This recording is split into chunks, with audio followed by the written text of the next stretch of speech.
This is Little Mac with Mac's Corner, and welcome to our French strategy guide for Hearts of Iron 4. Once again, as with the German strategy guide, I only claim this to be a way, not the way, or even the best way. So please enjoy, and without further ado, I'm going to go ahead and get started.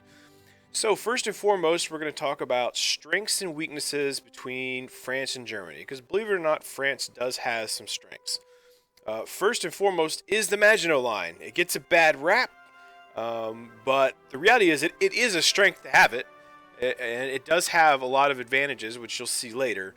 The problem with the Maginot Line is the mentality that it brings, which is a defensive mentality, a siege mentality, and that mentality is part of what caused the French to have essentially get steamrolled, and it's a problem even in real life too, because in real doctrine, even in the real army, defense is only there to either hold one portion of the battlefield for an offensive on the other, or to regroup locally and reform to go back on the offense. With the idea being, if you aren't on the offense, you can't win. So if you're only going to be on the defense, you might as well go ahead and put up terms, because otherwise, you're just putting up a futile fight. Is sort of the idea. The other reason being that when you're on the defense, you're fairly static, and since the attacker has the initiative, with enough time, they will find a weakness or a hole to exploit inside your defense, and they'll have the element of surprise. So it's not that, once again, it's not the line itself, but the mindset behind the line that's the problem. Another big strength for France is its armor. Starts off with more of it. And in real life, it kind of was better. Its weakness was it wasn't as fast, but France did have better armor in terms of one-on-one quality than the Germans. The problem with the French armor in real life, which we're not going to make that mistake in this game, is instead of massing it, they dispersed it across the battle line, or across their military units, infantry units. It wasn't organized the same as the Germans and as effectively as the Germans, and their command and control and just doctrinal ability wasn't as good as the Germans. And in the game, they actually mimic that, and we'll discuss that in just a second. Well, actually, I think France does have a navy, which is another big strength compared to Germany. If it's mildly useful, I wouldn't call it. Where I've really found it useful is actually in containing Italy. I found that to be very effective, especially with the submarine force. I'll show you that later. That's another big strength. Obviously, it does have a global presence, which can be considered a strength, though I'll show you what we're going to do in a second, where it's not going to be quite the same strength as it could theoretically be. Those are kind of the biggies. Weaknesses. Its air force is substantially weaker than Germany. Substantially so.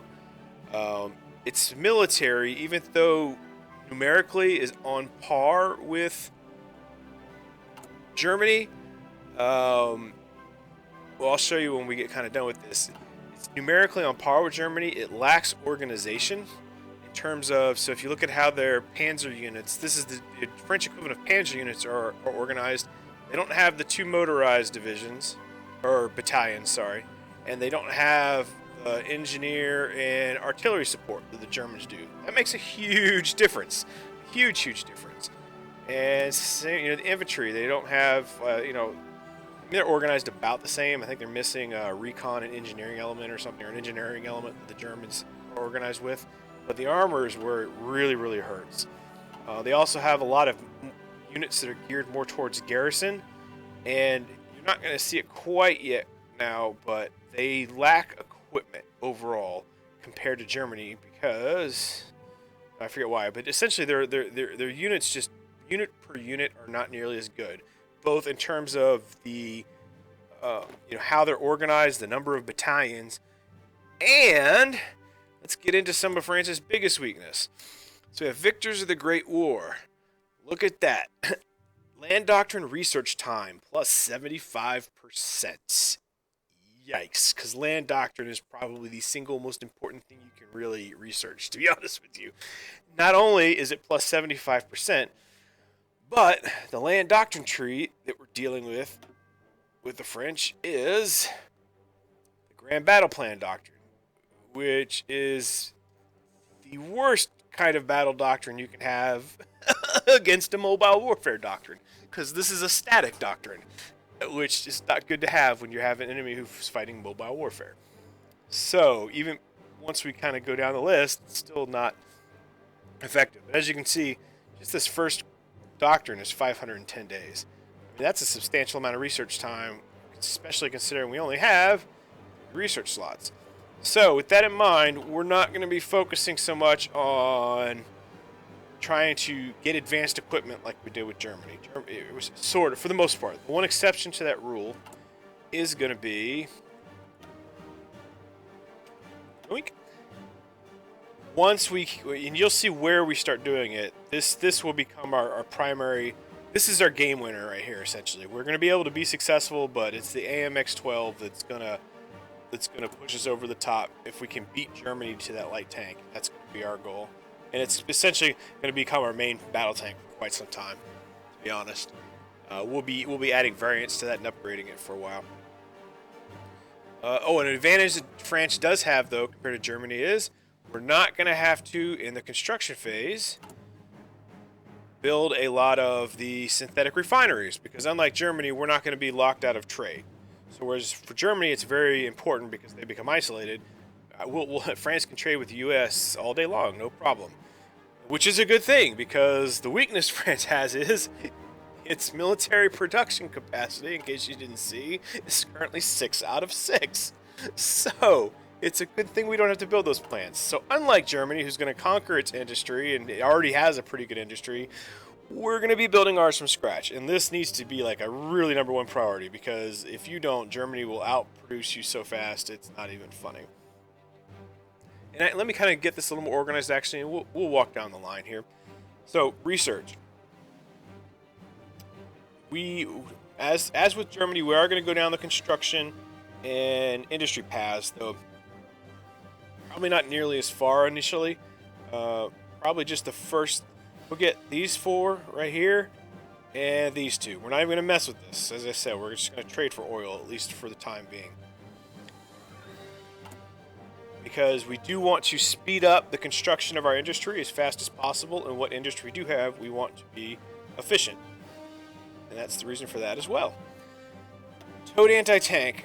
I'm really debating on exactly which one the third one should be. There's probably going to be people who argue we need to get over to our modern fighters.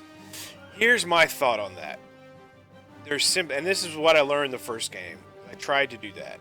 There simply is no way to catch up with Germans in terms of production with anything, really. And so you got to pick and choose where you're going to put your efforts and focus on that. So there's no point in researching this bad boy, because as useful as a bunch of fighters would be, it just takes away production from things like tanks and stuff. And these things just get annihilated pretty early because they're just outnumbered and outclassed. You know, not necessarily outclassed by the BF-109, but they're just so outnumbered by the BF-109. So I don't even worry about Air Force right now. You know, we'll use what we got to the best of our abilities, and that's that. And to counter that, we will be building anti-air units. We're gonna instead of focusing on an Air Force to defend us from the air, we're essentially gonna use anti-air to mitigate air damage to the best of our ability. So, because we're not, and for the same reason, we're not building a navy. There's no point in having a navy if you can't win on the ground. You know, if the Navy is helping you win on the ground, great. But at this point, the Navy's not helping. So our focus is going to be on industry initially, and then on upgrading not so much to modern equipment, because we won't be able to produce. We're hardly going to be able to keep up producing just current equipment. So more just getting current equipment upgraded to its maximum potential. And we will be, even though it's kind of goes, usually I'm a person who says reinforce strength and don't focus on weaknesses. 90% of the time, that is a very thoughtful and effective way to do a lot of things, especially in war games.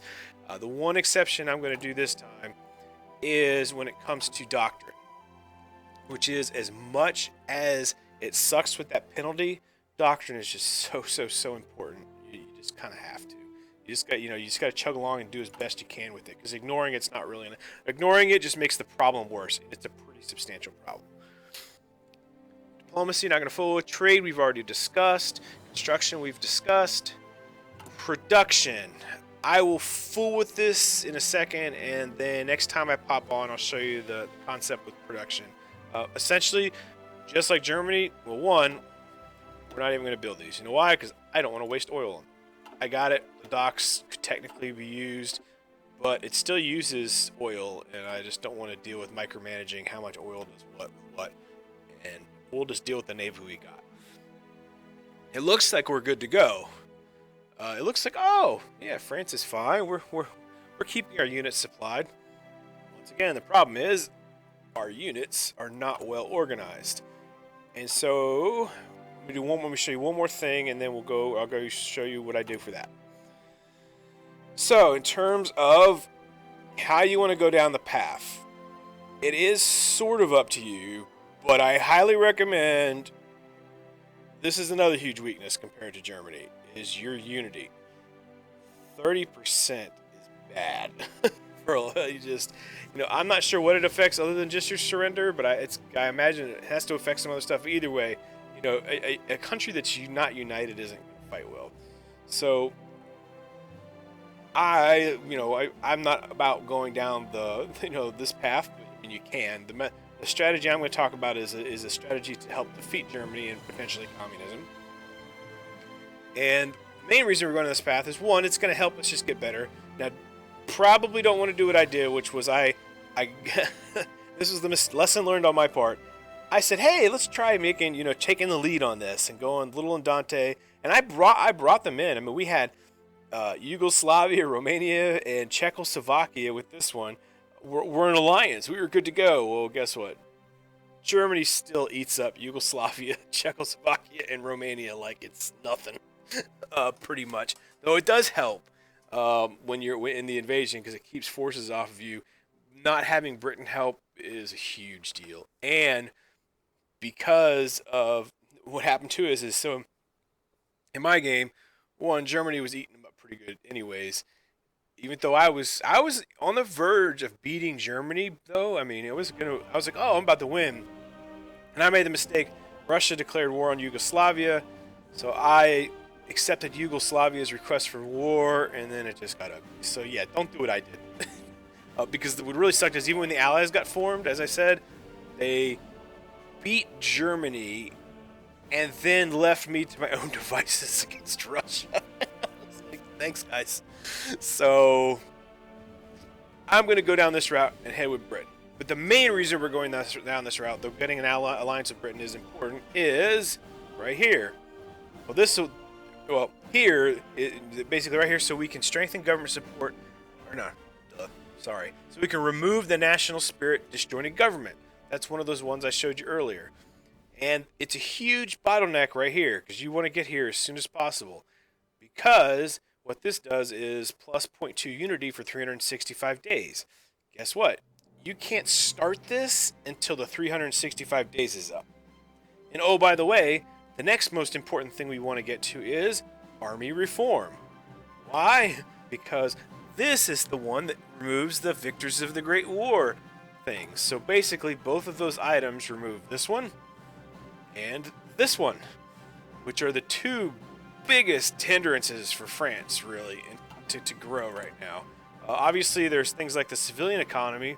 Well, in here, so it's another thing. In combination with things like civilian economy and all this, while we're researching one of these, what are they called? Focuses? Yeah, government focuses. We are now currently pulling in a whopping 0.2 political power a day. The sooner we can fix that, the more we'll get more political power, and we'll also get that land doctrine penalty going back to normal. And once again, and before you can get this one, you have to have this one. So that's why I recommend going as fast as possible down this route, and I choose the aggressive focus. That's just how I am. Offense, the best defense is a good offense, in my opinion. at least in warfare. So that's why I go down this path. Whichever one you choose, you want to get down here and get these two, in my opinion, as quickly as possible.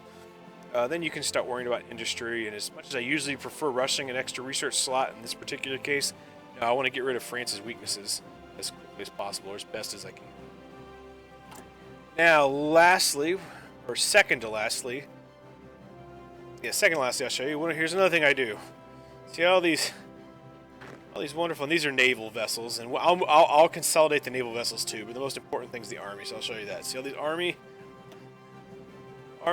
units all over the map, holding guard over all of the little French colonies everywhere that really, at least in this game, don't really help us out that much anyways. Yep, well, I guess they do provide resources, but the reality is, if you can't survive the first 6 months of the war or a year of the war, what difference does it make? So, what we're gonna do, we're gonna take all of our little buddies here all over the globe.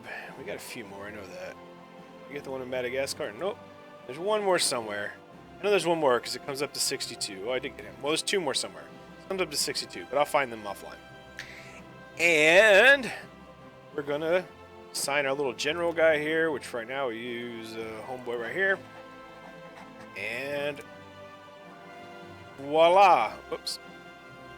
I'm just doing this right now just to get them moving. I'll redo this later. But that'll get all of our guys moving up towards, all over the world, back to France, which is going to drastically increase the number of divisions we have in France, which is going to be very helpful. Step number 2 I do.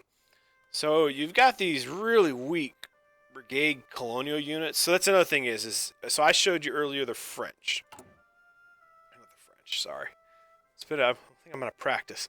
So I showed you earlier the regular infantry divisions, which aren't horrible. I mean, they're okay.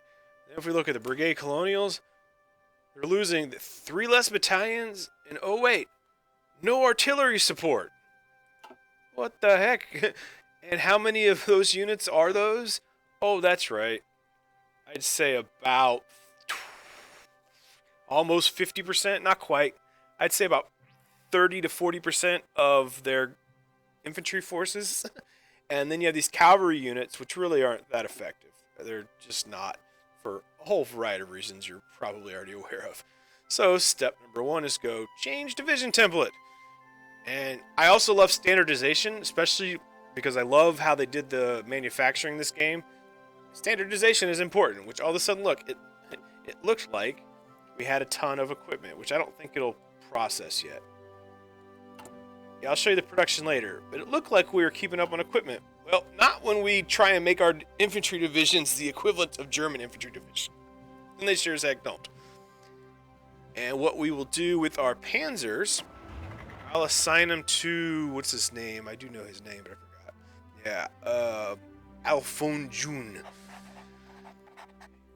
So in order to essentially make our panzer divisions organized like the Germans, we can't do it yet because we don't have the army experience. But what we'll eventually do is we will get them with the 2 motorized battalions, and we'll get them the support. So at least they're on par with, in terms of just organization, with the German panzers.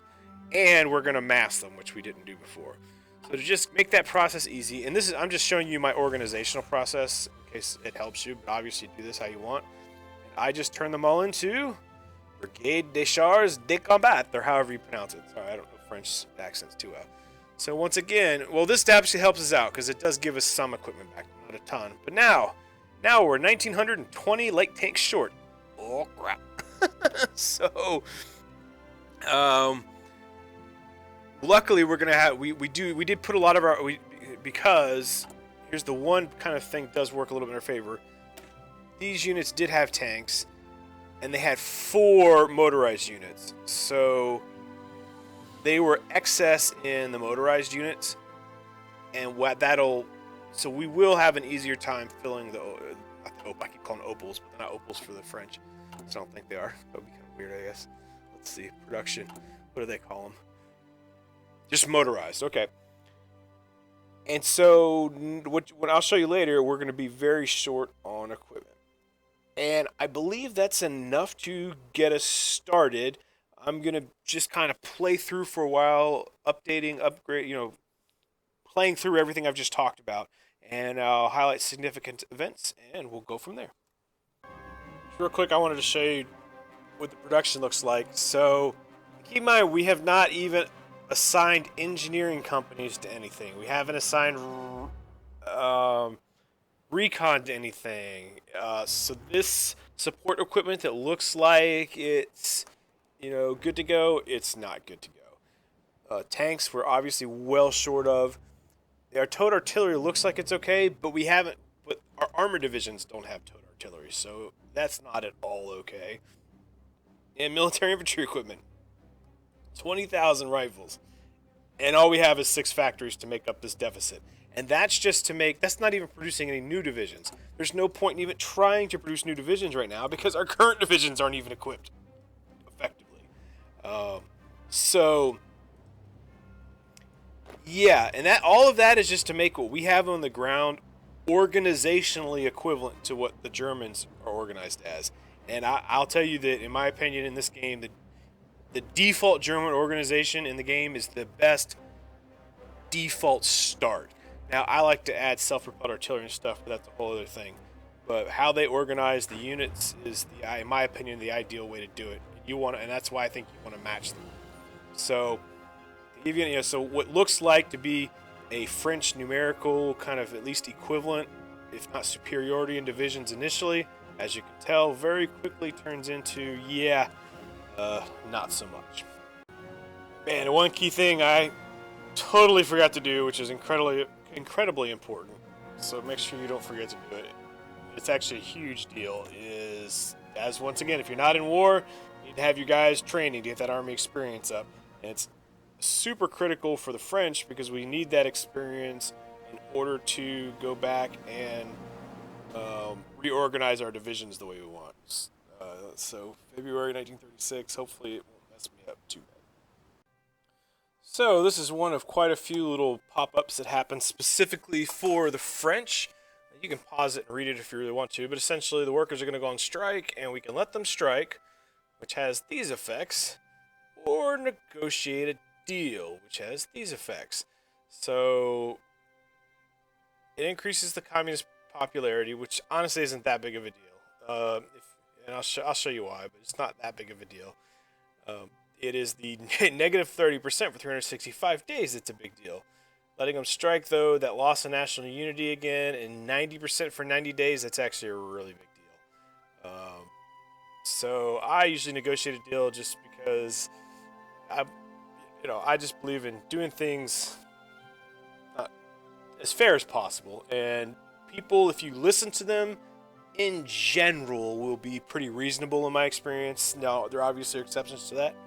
But ignoring people or choosing to ignore people is the quickest way to have small problems get worse. So we negotiated a deal.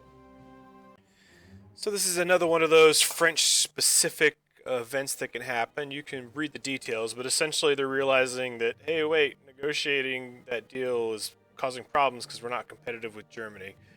We can either revoke the rights and get them back to work immediately, and it brings the popularity of communism up, or we can just, with time, it will be as efficient as ever. And really, this is what you do if, for whatever reason, you decided you wanted France to be communist. We're going to go with our democratic France and gain some more national unity. Also, one thing that I forgot to mention earlier is I don't know what prompts it to happen, because it doesn't always happen. In last game where I was fairly successful, it didn't happen, so it's not a requirement to win. But once in a while, we'll get an option where the French people will demand something to get ready for the Germans, for war because of the Germans building up. And it's essentially you can choose to not do it and lose national unity with no gain, if you so choose. Or the other option is to agree to it, and it moves you from a civilian economy to early mobilization, essentially for free. You don't have to use any political points.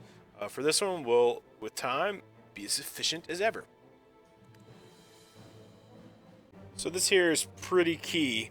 If you flow down this line and then you got to wait the 365 days before you can instigate defensive stratagems. And obviously, since you got to wait, you want to go through here, get some more army experience points, and then get ready for the army reform. If you do this efficiently, you can get, well, it doesn't have to be this one. I choose here, but whatever you want, you can kind of pick one. But then when that one's done, don't immediately pick another one, because it's only going to be a few days before you hit defensive stratagem. And if you hit one, I learned this lesson the hard way, then it means you've got to wait the full 70 days before it's complete, which is just that many days of not getting potential political points, which are going to be very helpful. Also, just a quick update since we've got everything on. If we look at here, all right, we've got our Panzers, whatever you want to call them, our French armored divisions set up for success. Not in terms of doctrine, we got a ways to go to catch up on doctrine, which I'll show you, but at least organizationally we're set up for success. And with our production, we just need to catch up on tanks, but industry's growing. So if we look at our construction, this is all we're doing. Just nothing but more and more military factories. Just keep on keeping on. And it makes a big difference. So our military production's substantially higher than it was, and we want to keep making it even larger. I only build factories in mainland France because you can't be confident on where you might lose stuff. So I just worry about building in mainland France. Plus, as you upgrade your construction and industry, the industry, it'll upgrade your capability anyways. In addition, so one thing I am behind on a little bit is I haven't modified my infantry divisions yet. I want to get them at a minimum an engineer company. Ideally, they're going to have an engineer company, a recon company, a support anti-air, and a support anti-tank. I know that seems a bit extreme, but it makes a huge difference. It really does. Especially one, we have to make up for the lack of doctrine, and I prefer to have more efficient soldiers than lots and lots of less efficient soldiers. Plus, once again, we're behind on production we're behind on just small infantry equipment. Now, you could potentially not do some of these and catch up on, and make more men. You could. But the reason I don't do that too is manpower for France is actually a pretty decent issue too, is what I've discovered. And that's just my personal preference. If I'm going to send a division into battle, I want it as armed as I can possibly make it. So, up to you. And so at this point, we got 0 army experience, but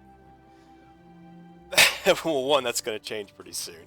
And then 2, if you look now, the war's probably going to start soon. Austria's been annexed, and I'll talk about this here in just a second. So, infantry divisions. We now have it set up where, they can any division can handle pretty much any problem at this point. So, in terms of organization, in terms of internal organization, the divisions are pretty sound. And same with our armor divisions, very sound armor divisions. I don't give them anti-tank, because they're tanks, and we're going to mass them anyway, so the tanks aren't really going to be an issue. The problem, of course, is even though we've tried to keep up with it, and there's a reason why I waited, by the way, to do this, do the next one. But even though we've kind of tried to keep up with it, because this bonus just happened, yeah, we're well behind the power curve on our doctrine. So as soon as my next research slots opens up, that's what we're going to be doing. Go ahead, go down the assault tree is my recommendation, because you want to mimic as best you can. When it comes to armor warfare, the mobile warfare tree is the best by far. Unfortunately, it's not an option for the French. So, it being what it is, now we look at our production. And you can see, though, we're still pretty far behind on our production. So we are catching up now. 32 factories. Are we close enough to go to war? I don't know.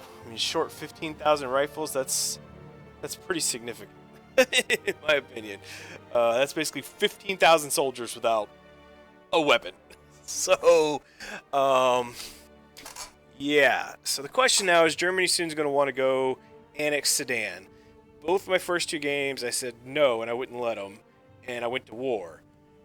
And And it worked out okay, and as I said, until Russia got involved last game, it was still worked out alright. With us being allies with Britain this time, I'm not sure what the option's going to say, because I don't know they'll come along with us. And I've also learned the hard way that I don't know if that's the best time to go to war. It's funny, I don't know how much of this mimics politically real life, but it makes sense to me why they wouldn't, because they just weren't ready for war, and Germany was. So we'll see where we're at exactly when they go to war, and we shall go from there. So remember how I told you about going with Britain? I hope you haven't been playing the game and watching the video at the same time, is all I can say. Pretty much nothing that I've discussed has changed really whatsoever. But I just did a playthrough with that I was going to do with Britain, which I had assumed and thought I could make successful. Without making an alliance with Yugoslavia and Romania, and you can possibly get an alliance prior with Czechoslovakia, though they'll obviously be on your side once Germany goes to war with them anyways. If you basically say no, you're not taking them. Without them distracting the German forces, there's just way too much crap. And I think it's that, and they're not distracting as part of it. And the other piece of it is, I think the reason why there were so many troops on the line were because we allied with England. By not allying with England, I don't think Germany perceives us as significant a threat, and they don't stack up on the Maginot Line like they did. So this is another playthrough, but the strategy and everything we've discussed so far hasn't changed, other than we've gone down. We did the little endentte instead of go with Britain. We've still prioritized here and here. The one change is whereas before it was kind of like do what you want, so we went over here and picked this one. Now we are going to have to prioritize invite Yugoslavia and invite Romania. Remember, we can get one of these before this one becomes available for us. Just how the math works out with 1 year is all four of these doesn't take. It's 280 days. So we'll do Yugoslavia, then defensive strat, then army reform, and then come back and grab Romania. Hopefully before the war starts. But even if the war has started, we can still go ahead and get them on our side. The only other real major change from what you've seen so far is I did have a little bit more trouble with the Italians than I was expecting. I also think, though, it was because they weren't fighting over here, and they basically massed all their forces, and I only had 12 divisions. So just better safe than sorry. I'm going to put 18. The last time I did this strategy successfully, I actually had 24 divisions down here. So I think 18 will still be plenty, and it'll give us still an extra 6 divisions to play with up here. So move forward, and we will see how it goes. So, and away we go, because we're not with England, and we need to help our buddies out while we can, plus hit Germany while keep everybody, or else can at least keep them busy. We're going to be on our own, at least until Germany goes to war with Poland at a minimum. So the British be damned, France supports her friends. As you see, it takes a lot of political power, so make sure you say, I still don't have enough saved up to go immediately to a war economy. So it's going to take me just a little bit longer to go to a war economy. Obviously, the Germans aren't going to like it. Well, no. You kind of figure. So here we go. Declare war on Czechoslovakia. Czechoslovakia issues us a call to arms. We will accept. Wink. And the Sudeten Crisis. You can read that if you like by pausing it. Why does it keep unpausing it? That's the one thing that annoys me is I'm pausing the game and it keeps unpausing when it. Okay, so I don't know if I showed you last time. Last time I also tried to do this one. It was too late in the war. It wasn't getting help to the east, and you just if you're gonna. I think there's a reason the achievement's called the Little Endentte achievement. But I'm not saying it's impossible to do allying with France, but the only reason I wasn't able to do it last time was because Russia got involved.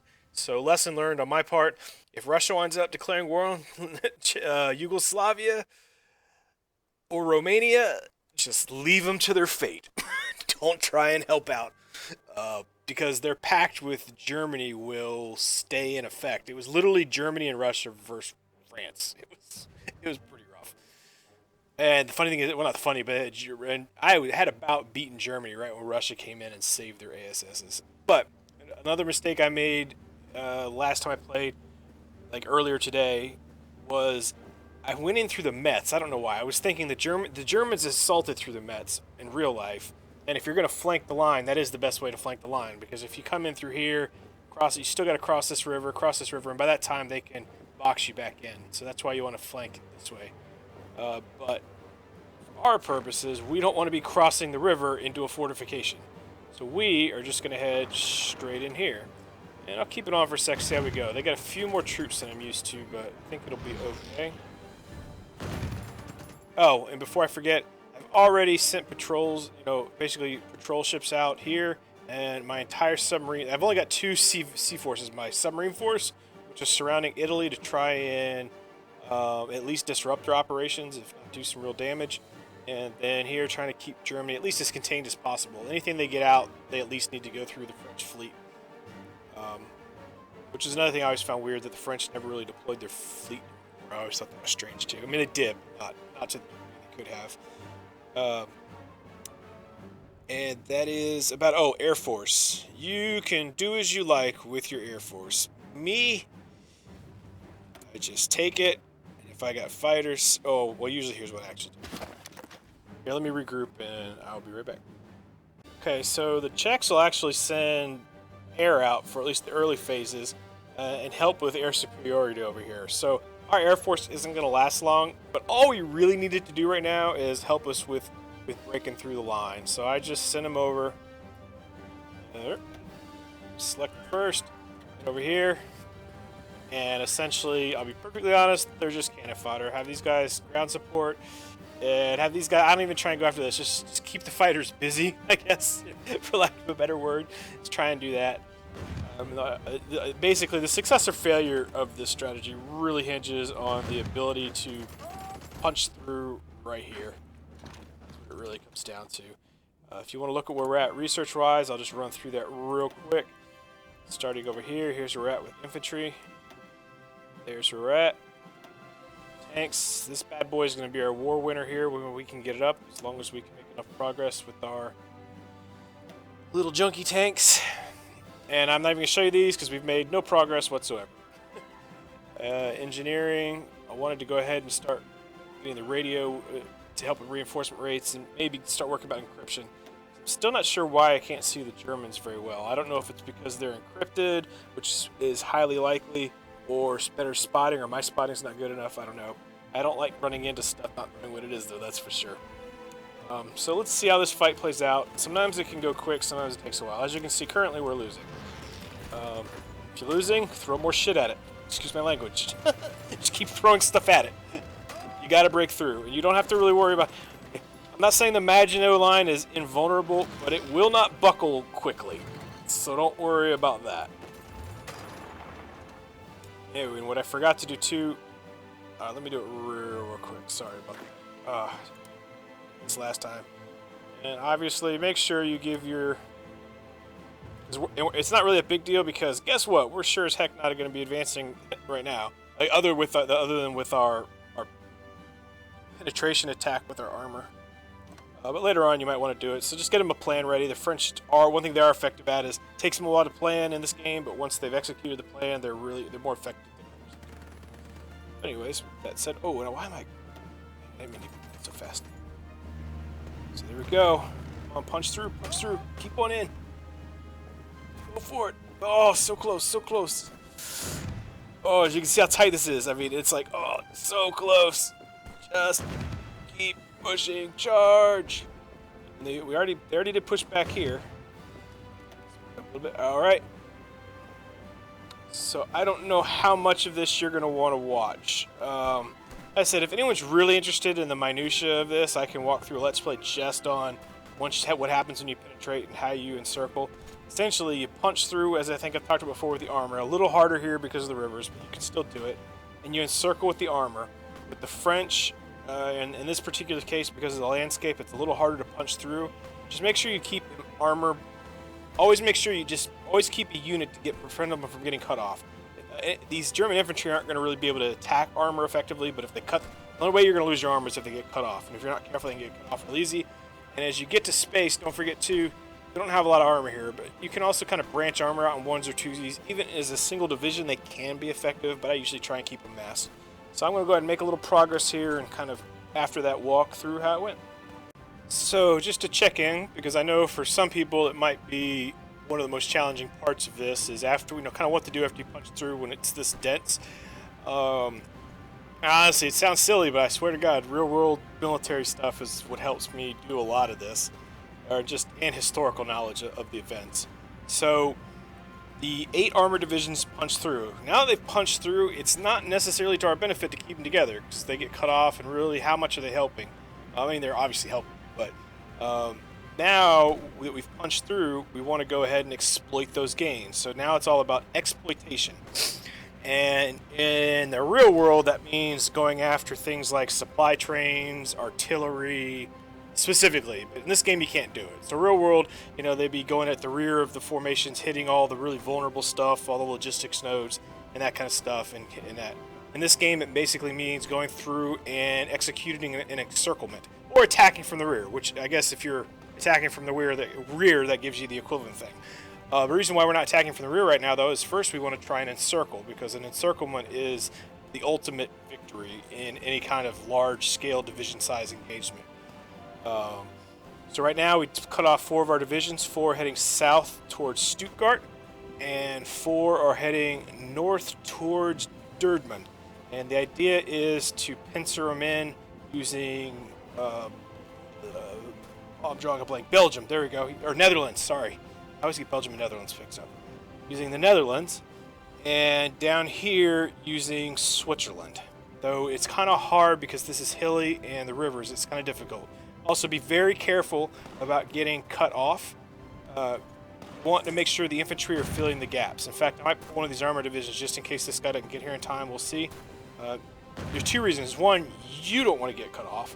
But 2, if you don't fill in the gaps, then they can break through and exit your trap. So that's what we're trying to do here.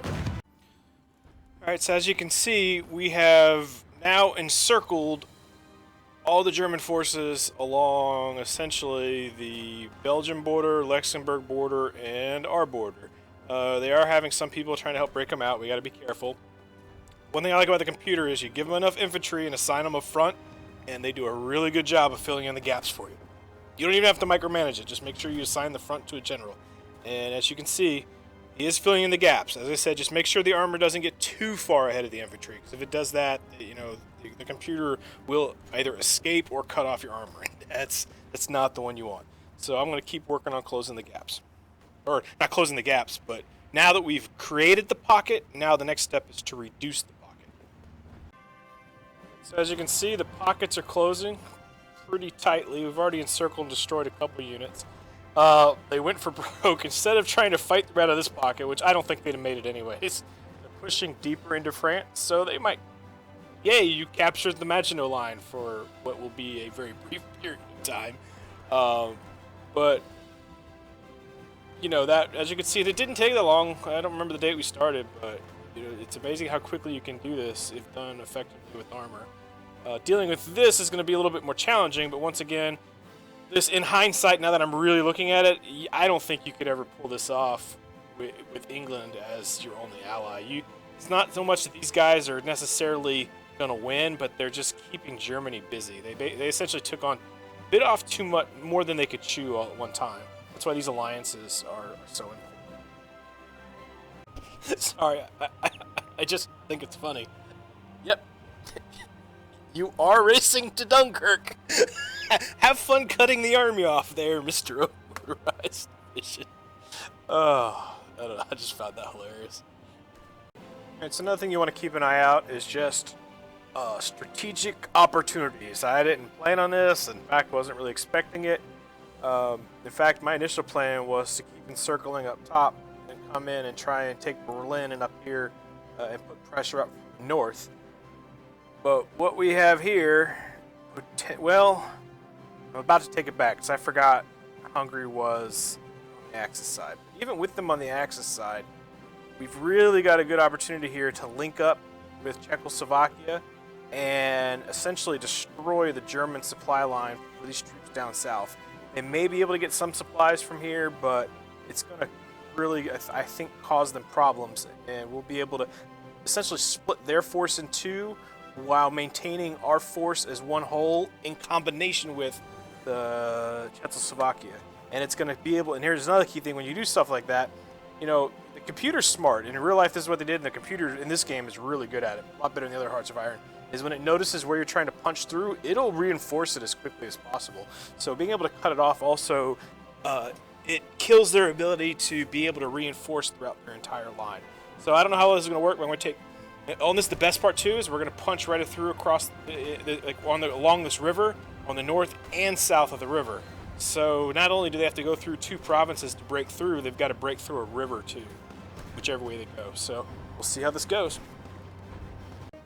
Okay, this is a good example. So I was initially going to head up north and close this gap, and then saw another opportunity down here to cut off all these forces here and here, to really cut them off from all supply lines, well, except for Hungary, but Hungary ain't exactly resource plentiful, and they have no ports, which is another big thing. So technically, Germany's still getting supply from ships, in theory, up to these ports. But this was pretty risky because I pushed too hard. So I'm just using this as an example where, all right, you're going to make a big push, but don't forget to leave an armor back. Otherwise, these guys could easily cut the armor off, and they could technically be supplied from the ports, but still better safe than sorry. Sure, you can send an expeditionary force, no problemo. In fact, if I haven't, there are factions, so I don't need to give them. Naval results. Instead of going through all the, well, all right, I'll highlight a couple, I guess. Victory. So as you can see, and they just add up and add up. It can take a while. Got a German convoy there. Sometimes it's them seeing our subs. Aircraft at this stage in the war are typically not very good against submarines. They'll try, but so we're hitting convoys. And to keep in mind is if those convoys had troops on them, the troops are gone. So that's the real big thing. And obviously, if you keep it up long enough, they'll lose their ability to transport stuff. But you do have to destroy a lot of convoys for it to hit to that point. I'd already done this once with some naval battles. So as you can see, I'm not sure exactly how effective it is, but the subs they're doing something, and it beats sitting in the dockyard, right? Up here, I don't think. Oh, here we go. We've had stuff happening up here too. The German convoy. In fact, so keep in mind, one of those convoys, because that little dude who raced to Dunkirk, to be fair, he did get on a ship and transport out. I don't know if he made it through this, though. In fact, one of these convoys that got sunk very well would have been him. So it's preventing Germany from sending reinforcements via water down here, too, which is another helpful thing. So I'm not saying it's the most effective way to use the Navy, or the Navy's super, super helpful, but as you can see, it is doing something. Now, without further ado, I'm going to go ahead and finish encircling this. I tried to push here because I outnumbered them, but it didn't turn out too effective. So what I'll probably do is as long as I can close this off, at least cap off the top of Italy, and then pull these 18 divisions into the fight. So right now, these 18 divisions aren't really doing much for us except for keeping these divisions from attacking. So might as well free them up if we can. Okay, in a fit of genius, Germany just declared war on Poland. Okay, that's a pretty big confidence right there. We'll see how that rolls for 'em. All right, so I'm just showing this again because this is a really good example of how you use, I think, and this is kind of how I fight the wars. The other video I did was more of after the war, had won. But this, I think, really can kind of demonstrate how you use armor. An entire armor force isn't useful either. It's too many resources. So, using to punch the hole for the infantry to follow. And as you can see, and it can't promise you your pockets are all going to develop exactly like this. It's kind of almost like an art form. You just kind of got to get a feel for where everything is and find the right spot, and you punch through. And so I also had an opportunity. Initially, I was going to come down here to Italy, but we started having success out west here anyways, without any of my help. and then saw an opportunity to not only cut off the Axis further and create an additional pocket. Now, the more pockets, in a way, the better. Now, when I say that, it's better to destroy the pockets and have fewer, obviously. But what I mean is instead of having one big pocket, it's better to have a bunch of little pockets. The more isolated you can make the enemy, the better. And in this case, we are driving into. I know this is Axis. We're driving into Hungary. And where that's going to be helpful is I'm hoping. So we've cut off Hungary. We've cut it from these German forces, and I'm currently driving in, connected once again. So now we've got two lines. Though this one's a pretty thin one. We've got two avenues connected with Czechoslovakia. This is obviously the more substantial one. And if we can capture Budapest, if I recall correctly, Hungary capitulates pretty easy. Let me see, what's their... not that easy, but they don't have too high a national unity, and the thing is they don't have a lot of cities. So hit Budapest, maybe grab another city or two, and with luck we'll be able to knock Hungary out of the war. And then I'll have to figure out if I want to deal with Germany first or Italy first. We shall see. Alright, there we go. Didn't take too much. Hungary has now capitulated. And I guess this has turned into Italian and German territory, but here's the key thing. They're not getting supplied anymore. Whatever little supplies they were getting, they're not getting any. So, I might help expand these pockets just a little bit, but then I'm going to let the other countries handle them. I'm probably going to continue closing this pocket. Sometimes it's hard to tell. Like, okay, I guess that... Yeah, see, sometimes like, is that our pocket? No. That's the Germans in the pocket. So sometimes it's hard to tell without the front line what's going on. But I'm going to go ahead. I'm going to finish closing up this other pocket. And then I'm going to head back in and probably start putting pressure directly on Italy now that the rest of the troops are trapped. And let my little minor factions handle the little mop-up operations down here. Yikes. Okay, now this was unexpected. Nationalists... Wait, did they declare war on... Yeah, I think they joined the Axis, if I read that right. That would be bad. They haven't declared war on us yet. Let's keep our fingers crossed. Not that it's going to be that. It's just going to be a pain in the butt. That's all that's going to be. Okay. Whoa. Man, Poland's still losing. Jeez Louise.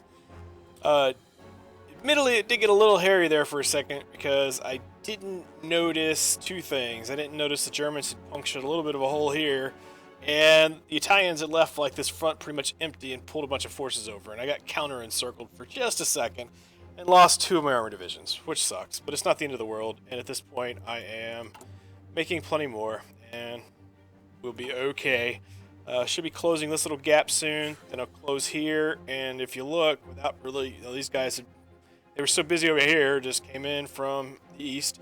As for nationalist Spain, thank goodness. They, are they coming into me? Is that Germany attacking me from the south? What is going on? No. What country is that? France. Nationalist Spain. I'm not at war with them, though. If you look, at least I wasn't last time I checked, they're at war with the Axis. Did they come to war with me? Or maybe they're at war with me now. Czechoslovakia. France. Yeah, there we go. Okay. I guess we are at war with them, and I didn't realize. Luckily, England's finally doing something, coming down there. I might have to get over there. Luckily, they haven't pushed too hard. We'll keep an eye on it, but either way, I think I'll try and, as long as I can hold off Paris, and hopefully England will help me with that. Hopefully I can knock Italy out of the war, go over here and handle Spain, and simultaneously handle Germany at the same time. And that should be that. We'll see how it goes. So just want to give a quick check-in. I think this is going to be the end for Italy. I think they're about done. Pushing down the boot and kind of holding up here, and Yugoslavia has been mopping up over here, just as anticipated. Been holding the line against the Germans, which is good. Poland is still struggling despite... Man, no wonder they didn't make it. Let's see. So over here, what I did was I was producing units, and I still am. And they were almost trained up. I hated to do it, but I just threw them down green. threw them into the fray. Hold the line! And they've actually been down here pushing them back, so more power to that. Just want to give you a quick check-in. Check back in later. Okay, and voila! There goes good old Italy. Alright, England helped a little bit, I guess, but... And Yugoslavia helped out in the east. There we go. So, just kind of use these guys down here to hold the line, keep Spain honest. Hopefully Russia won't go to war with us. I don't think they'll go to war with us. They very well may go to war with Romania. I'm not going to make the mistake I did last time, which was... Whoa. The heck? They go to war with the Allies now? Is that... Huh. Well, if Russia goes to the war with the Allies and us, so much the better anyway. So that means we can get strong and take them when we're ready while they beat each other up. So my next step is I'm going to focus full firepower onto Germany and knock them out of the war. Okay, so just wanted to give another update. It's actually been a little while. Somehow, some way, I guess, I mean, technically, they might have conquered most of it. The Axis got to do some sort of, and Russia, I think, got to do some sort of treaty where they split all this up. So this is all Axis right now, though obviously not very powerful. I'm still handling Spain. I don't need to really make progress, just need to not lose progress, and it's going just fine. And as you can tell, Germany is on its last heels. As long as Russia doesn't surprise us, we should be good to go. We'll push east to Germany till they surrender, and head south, handle these people. Heads over and take care of good old Spain. The big thing is I am looking to try and get that achievement this game too, so I'll have to figure out, to make sure I get all the German cores, if not by violence, then with the treaty if I need to, but damn it, I'll go to war for Britain over an achievement, yeah. Alright, check it in a little bit.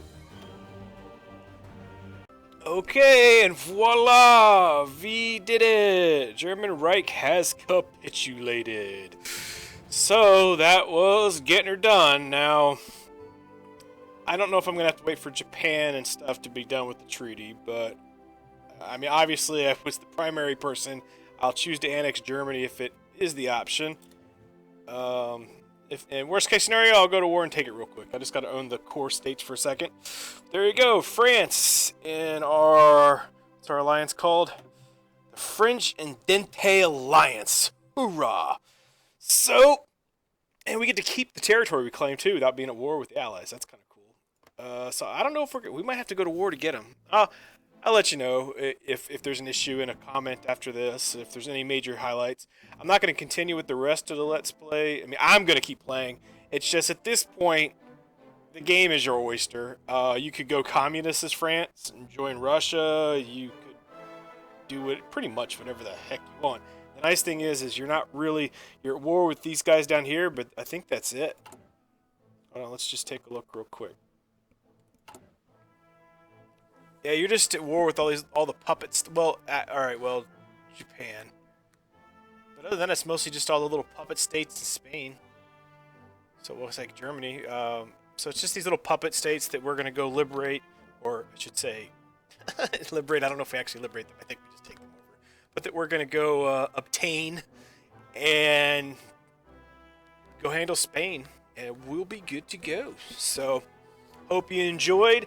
Probably doing another video or two with different countries. As I said, I've been playing this game like non-stop for almost a week and a half now. And so I figured, hey, I might as well do another strategy guide. I've gotten pretty decent at the game. And if I find another country that's fun but uniquely challenging, kind of like France is, I'll do another guide. So without further ado, hope you enjoyed. Mac out.